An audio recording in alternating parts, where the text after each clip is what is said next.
Jack Martinez stood at the edge of his property, his weathered boots sinking into the parched earth that had once been his family's pride and joy. For 4 generations, the Martinez family had cultivated this 87-acre plot in the unforgiving landscape of Valley Springs, a small agricultural community nestled in the heart of California's Central Valley. At 52, Jack bore the weight of generations, his skin tanned and lined like the cracked soil beneath his feet, his hands calloused from years of hard work. The drought had been ruthless. What was once a vibrant farm producing some of the most sought-after almonds and stone fruits in the region had been reduced to a desperate struggle for survival. Jack's irrigation systems, once the envy of neighboring farmers, now stood as skeletal reminders of better times. Each morning, he would wake before sunrise, checking his water reserves with the intensity of a doctor monitoring a critical patient's vital signs. His well, the lifeblood of the Martinez farm, was dangerously low. Jack remembered his grandfather's stories about the farm's resilience, how they had weathered previous droughts through careful management and community support. But this drought was different. Climate change had transformed the landscape into an unforgiving wasteland, where every drop of water was more precious than gold. At the edge of his property line stood a stark contrast to his struggling farm. Karen Thompson's house was a monument to suburban excess, a gleaming 2-story home with a perfectly manicured lawn that seemed to mock the surrounding agricultural landscape. Unlike the generations of farmers who understood the delicate balance of water resources, Karen represented a new breed of property owner, disconnected from the land, oblivious to the struggles that sustained her comfortable lifestyle.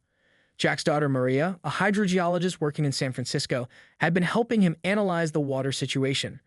Her sophisticated monitoring equipment told a story of increasing desperation. The local groundwater levels were dropping at an alarming rate, and small farms like theirs were fighting for survival. Each conversation with Maria brought both technical insights and a painful reminder of how close they were to losing everything. The farm had been in the family since 1932, when Jack's great-grandfather first purchased the land during the tail end of the Great Depression. Through dust bowls, economic downturns, and previous droughts, the Martinez family had always found a way to survive. But this time felt different. The numbers didn't lie, they were losing ground literally and figuratively. Jack's wife Elena had taken a job in town at the local school to help make ends meet. Their son Roberto had reluctantly moved to Arizona to find work, unable to see a future in the struggling family business. The farm was more than just land to Jack. It was a living, breathing legacy that connected him to his ancestors and to the very soil beneath his feet. As the sun rose higher, casting long shadows across the dying fields, Jack knew he was facing the fight of his life. The water that had sustained generations was becoming scarce, and neighbors like Karen Thompson seemed to view it as an infinite resource to be used without thought or consequence. Little did Karen know, her actions would soon push Jack to a breaking point, a moment of creative rebellion that would change everything. The Martinez farm was more than just a piece of property.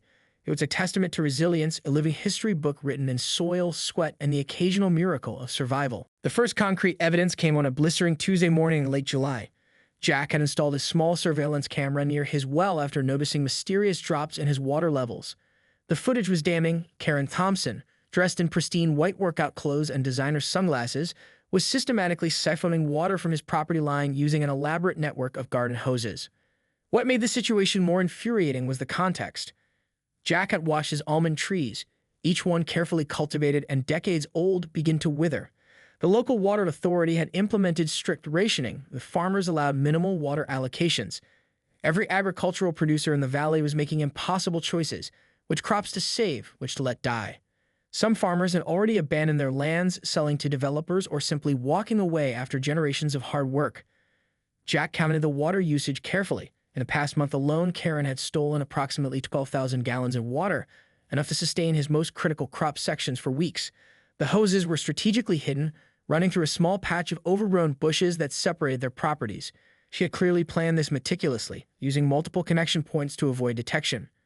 When he first approached Karen, her response was everything he had feared. Standing on her immaculate front porch, with a half-empty latte in her hand, she listened to his accusations with barely concealed contempt. "It's just a few gallons," she said, rolling her eyes. "You farmers act like water belongs only to you." Jack tried to explain the dire situation. He showed her photos of his dying trees, the water meter readings, the surveillance footage. But Karen seemed completely disconnected from the agricultural reality surrounding her suburban oasis. Her pristine lawn, her gleaming SUV, her weekly car washes all seemed to mock the environmental crisis unfolding around her. "I pay property taxes," Karen had said dismissively, "which means I have just as much right to the water as you do." Her statement revealed a fundamental misunderstanding of water rights, agricultural sustainability, and the delicate ecosystem that supported their entire community. The local water authority proved frustratingly unhelpful. Budget cuts had reduced their staff, and without definitive proof of continuous theft, they were reluctant to intervene. The bureaucratic response was a standard form letter suggesting mediation between neighbors, as if stealing thousands of gallons of water was merely a minor dispute. Jack's daughter, Maria, was furious when he told her. As a hydrogeologist, she understood the environmental implications far better than most. "This isn't just about your farm," she told him during a heated phone call. "One entitled homeowner can destroy years of careful water management. Each gallon stolen impacts the entire local ecosystem." The emotional toll was significant. Jack's sleepless nights were filled with calculations: water lost, potential crop damage, the generational legacy at risk. Elena tried to keep his spirits up, but he could see the worry in her eyes. Their son Roberto had already left for work in Arizona, believing the farm was no longer sustainable. As the summer heat intensified, Jack realized he needed a plan. Traditional methods had failed.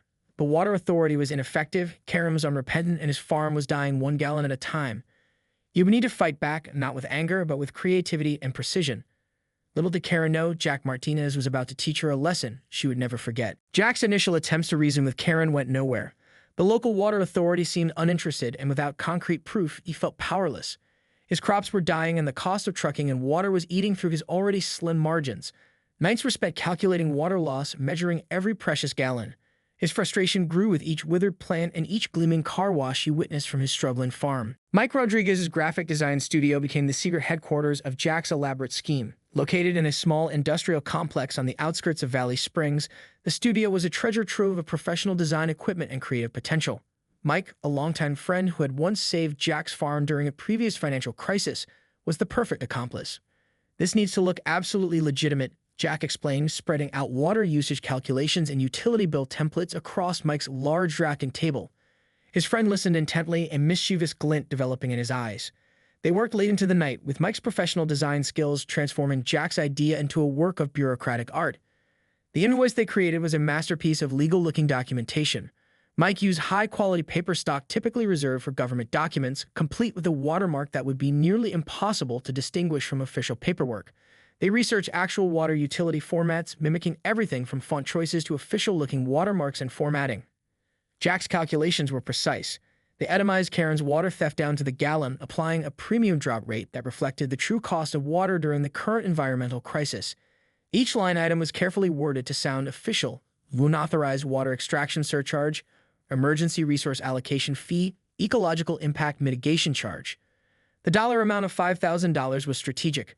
It was significant enough to be alarming, but not so large as to appear completely impossible. Mike incorporated logos from local water management authorities, carefully altered to avoid direct legal challenges. The level of detail was extraordinary, including fictitious tracking numbers, official-looking reference codes, and a layout that mimicked government billing statements. Alina initially thought Jack had lost his mind. "This is crazy," she said, reviewing the mock invoice. But as Jack explained the potential psychological impact, she began to see the brilliance of the plan. It wasn't about the money. It was about sending a message. Jack's daughter, Maria, provided additional scientific credibility. She helped draft the technical language describing water usage, ensuring that the invoice's technical descriptions were scientifically accurate. Her expertise added another layer of authenticity to the document. They considered potential legal ramifications carefully. Mike's design skills ensured that while the invoice looked official, it contained subtle markers that would prevent it from being considered a genuine legal document.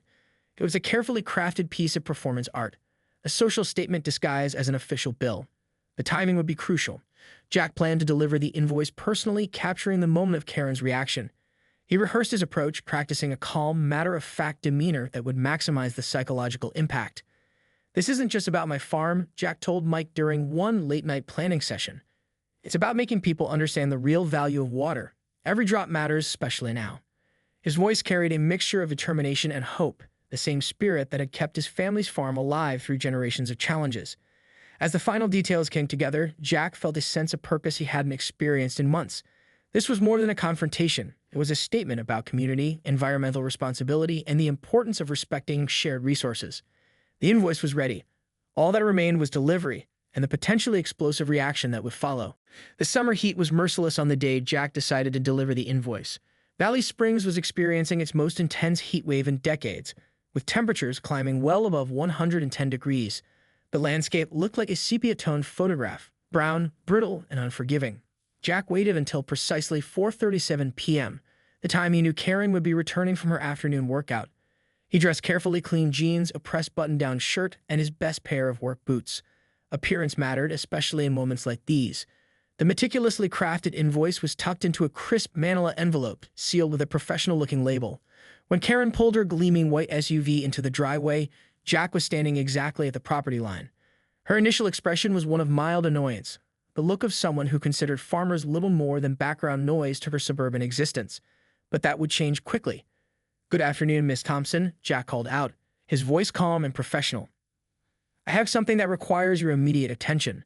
He held out the envelope, watching her carefully. Karen's initial reaction was dismissive. She reached for the envelope with the same casual attitude she might use to accept a pizza delivery. But as she opened it and began to read, her demeanor transformed dramatically. The color drained from her face, then rushed back in a wave of crimson anger. "What is this?" she practically shrieked, her carefully maintained composure shattering. The invoice trembled in her hand, the official-looking document seeming to grow more imposing with each passing second. Jack remained calm. "It's an itemized bill for unauthorized water extraction," he explained methodically. "Each gallon has been carefully calculated with appropriate drought-related surcharges." He watched as Karen's eyes darted across the document, taking in the seemingly official logos, the precise calculations, the authoritative language. Neighbors began to emerge from their houses, drawn by Karen's rising voice. Mrs. Rodriguez from 2 doors down pretended to water her plants while clearly listening. The Johnson family's teenagers paused their basketball game, sensing drama unfolding. "This isn't legal," Karen insisted, her voice rising. "You can't just send me a bill like this." But her protest lacked conviction. The invoice looked devastatingly legitimate, each line item carefully crafted to sound like an official government document. Jack maintained his composure. "I suggest you review the document carefully," he said. "Pay particular attention to the water usage calculations and the ecological impact fees." Each word was measured, professional, designed to maximize the psychological impact. Word spread quickly through the neighborhood. Social media lit up with posts about the water theft, the creative invoice, the ongoing drought crisis. Local community Facebook groups became battlegrounds of discussion. Some supported Jack, praising his creative approach to addressing environmental theft. Others defended Karen, claiming the invoice was harassment. The local water authority began receiving calls not just about Karen's specific case, but about water usage throughout the community. Jack's creative approach had done more than address his personal water theft. It had sparked a broader conversation about water rights, environmental responsibility, and community resources. Karen's reputation in the neighborhood began to crumble. The homeowners association started asking questions. Her pristine lawn and weekly car washes became symbols of environmental irresponsibility rather than suburban success. As the sun began to set, casting long shadows across the parched landscape, Jack felt something he hadn't experienced in months: hope. His plan was about more than just recovering stolen water. It was a statement, a line drawn in the dust of a dying agricultural community. The real battle was just beginning. The aftermath of the invoice incident rippled through Valley Springs like a carefully aimed stone cast into a still pond. What began as a personal conflict between Jack Martinez and Karen Thompson transformed into a watershed moment for the community's understanding of water resources. Local media picked up the story, initially drawn by the audacious invoice. The Valley Springs Chronicle ran a front-page article titled "Water Wars," how one farmer fought back, detailing Jack's creative approach to addressing water theft. Reporters interviewed Jack, Karen, and local water management experts, turning the incident into a broader discussion about environmental responsibility and community resources. The County Water Authority, previously reluctant to intervene, launched a comprehensive review of water usage in the region. Karen found herself at the center of an investigation that went far beyond her personal water theft. Municipal records were scrutinized, water meters examined, and new regulations began to take shape. Jack's daughter, Maria, played a crucial role in the broader impact. Her research team used the incident as a case study, developing new monitoring technologies for detecting unauthorized water usage. Universities across California began studying the creative approach to community problem-solving that Jack had pioneered. Karen's life underwent a complete transformation. The Homeowners Association imposed strict water usage guidelines. Her pristine lawn was replaced with drought-resistant landscaping. The weekly car washes became a thing of the past, with local ordinances now limiting non-essential water use during drought conditions. The Martinez farm began its slow recovery. The publicity brought unexpected support, crowdfunding campaigns, local business sponsorships, and increased awareness about the challenges faced by small agricultural producers. Jack used the opportunity to educate the community about sustainable water use and the delicate balance of agricultural ecosystems. Elena found herself invited to speak at community events, sharing the family's story of resilience. Their son Roberto, inspired by his father's creative approach, returned to the farm to help implement new water conservation technologies. The family's bond grew stronger through the challenging experience. Mike Rodriguez's graphic design studio became an unexpected hub for community activism. He developed pro bono design work for local environmental campaigns, using the skills that had helped create the infamous invoice. Their collaboration became a symbol of creative problem-solving.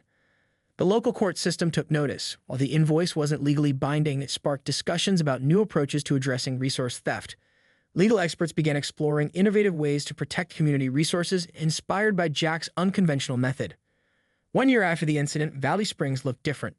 Water conservation became a community-wide priority. Suburban homeowners began to understand the true value of water, with school programs and community workshops educating residents about responsible usage. Jack was invited to speak at regional agricultural conferences, sharing the story of his creative resistance. What had begun as a personal struggle had become a movement. The $5,000 invoice, which was never actually paid, had become a symbol of grassroots environmental activism. During a community celebration marking the end of the drought, Jack stood beside Alina, watching their farm slowly return to life. Neighbors who had once been divided now came together, understanding the delicate balance of their shared resources. Sometimes, Jack told his wife, squeezing her hand, the most powerful weapon is creativity.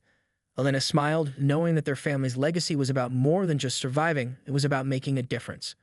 The water that had once been stolen now nourished not just their farm, but an entire community's understanding of environmental responsibility.